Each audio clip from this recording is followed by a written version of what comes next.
Okay, good evening, everyone. Welcome to tonight's session on Community of Inquiry, Learning Technology, and Blended Learning Workshop.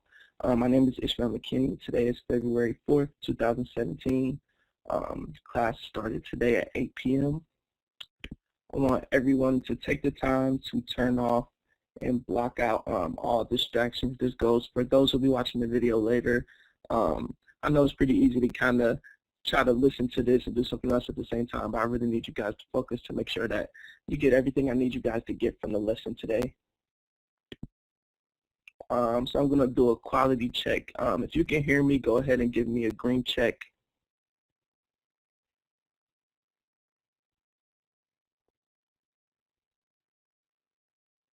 Nancy, can you hear me okay? Okay.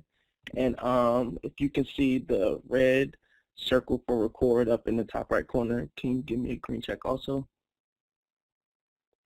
And if you can see this current slide, give me a green check also. Okay, thank you.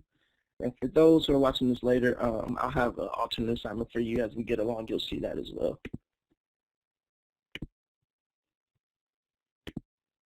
Okay, so for today's learning objectives, after viewing this workshop, students will be able to explore different types of learning technology for use in their classroom, discuss the importance and benefits of blended learning, and use the learning technology and blending learning to help a teacher in a case study. So learning technology. E-learning gives the opportunity for actual practical use of information and communication technologies to create more effective approaches to learning. So here it's basically saying that e-learning allowed for the use of technology, of course, because with the development of the internet came e-learning, but it allowed you being able to actually use the technology for different ways of getting information across instead of just simply doing, I'm going to talk to you for 2 hours about something and go home and Google it type of stuff. It really allowed and developed its own thing, which of course came to be e-learning. Blended learning is the integration of face-to-face learning and learning technology. It's not simply providing online activities as add-on to the lesson, but making them essential to the lesson. So this is like I was just saying, so instead of me giving you guys a topic and I sit and lecture you guys about it and say go home and research some more information and bring it back to me, I might take 20 minutes or so to talk to you guys about it and then direct you to a video or a website or an activity online that's going to help reinforce some of the topics that I initially covered before we go back in the end and kind of sum everything up. And the guidelines for learning technology and blended learning, following the idea of community of inquiry, teaching presence is a very important aspect of learning technology and blended learning. With the teacher present aspect of COI, when using learning technology and blended learning, it's really up to you to develop the process in which you're going to go about using the different technologies and how you're going to integrate and go back and forth between the face-to-face and their online technology. So there's different steps for that, but what's important is that teaching present aspect. This is the part where you're really going to take the time to really dive into and explain how you want the technology to be used and the importance of using the technology as well. So something I wanted to talk about a little bit in regards to education technology is social media. And it's important that when using social media in the classroom, it is important for educators to be specific about the intent of its use. So here you see a few different apps. You see like Internet Explorer, Yahoo, Bing, Twitter, Google Chrome, YouTube, Firefox. There's a lot of different types of social media and a lot of different applications available on electronic devices, laptops and computers, but also cell phones and tablets as well. And they all have a specific purpose. So you want to make sure that you're using one that's really pertinent to your lesson and not one that's really going to distract from it or take too much away from it. This is kind of going to tie into the case study. So for the case study, Mr. Hayes has been getting reviews from his principal to use technology more in his class as a way to prepare his 8th grade students for high school. Noticing that many of his students are avid users of social media, he decides to take advantage of the things they use most often to show them how technology and education can work together. So in a second, I'm going to have you guys go to the group labeled Supergroup, and the task you're going to have is choose a social media outlet that can be best used in an effort to connect education and technology. So you guys can go ahead to the group now. I already have this slide copied there, and decide who's going to be the spokesperson for you guys' group as you come up with you guys' answers. So you can go ahead and go to the group now. I also have the timer going as well.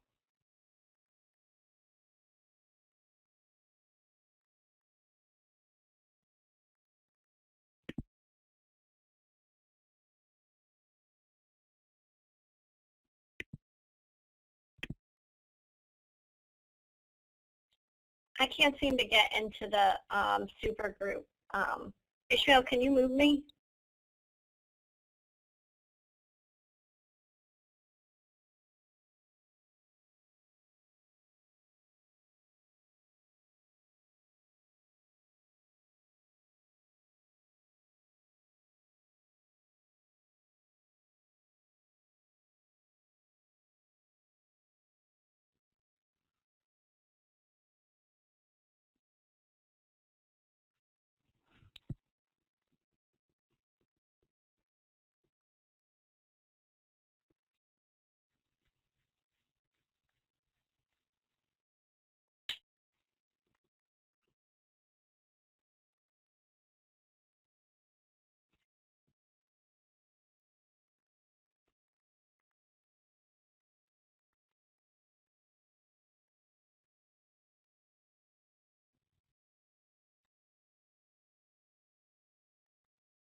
Okay, thank you guys for working. I went ahead and brought you guys slide in. I see you guys pick YouTube. So who's going to go ahead and give the explanation for why they pick YouTube? Okay, Bernie, go ahead.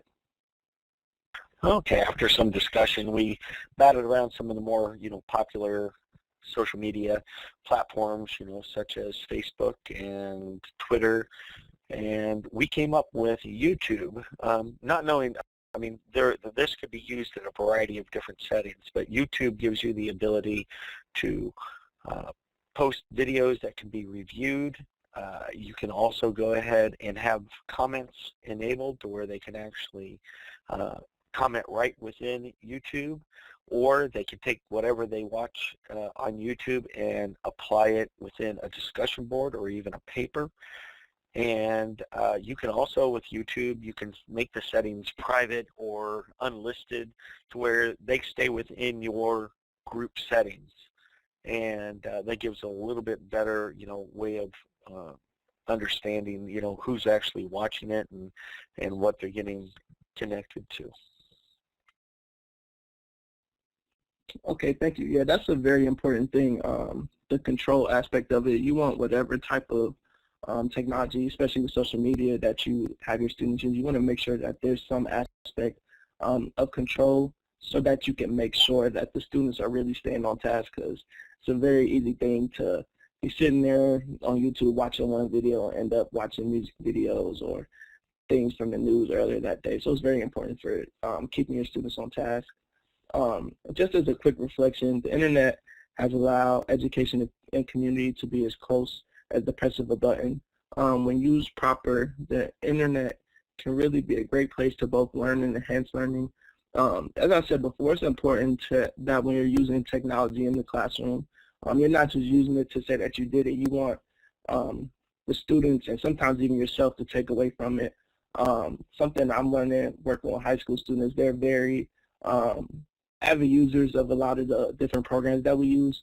So something I always try to do is trying to expound on that and really pull different tools and different objects that you can do with whatever program that we're using as a way to really just grow their knowledge some more. Also, going back to the case study, something I started doing with them for projects was creating, like in the history class right now, they have a project. They're each doing different periods of history and just like some type of current event articles. So they're acting like reporters and reporting different things throughout the time. So I had them all, I created Facebook groups for them, and it's pretty much like each time period has their own like web page sort of, or online newspaper type of thing, and they each take turns like posting and commenting on each other's little blurbs that they post throughout the week, and then as every group finishes, I'm going to open it up to everybody. So it's kind of like a chronological kind of online news source for them, even though some of them are talking about things going in the 1940s on Facebook. So it's kind of not really correct for the time period, but it's just a different way for them to see that you can do more on Facebook than watch music videos and different things like that. If you guys have any questions, feel free to raise your hand or make a comment now, or feel free to email me. For those of you who will be watching this later, again, I gave you guys the alternate case study, so make sure that you have that sent to me by Tuesday at midnight. If there aren't any questions, just want to thank you guys. Here are the resources that I used, the book that we've been using throughout. If there aren't any questions, I hope you guys have a nice night, and thank you.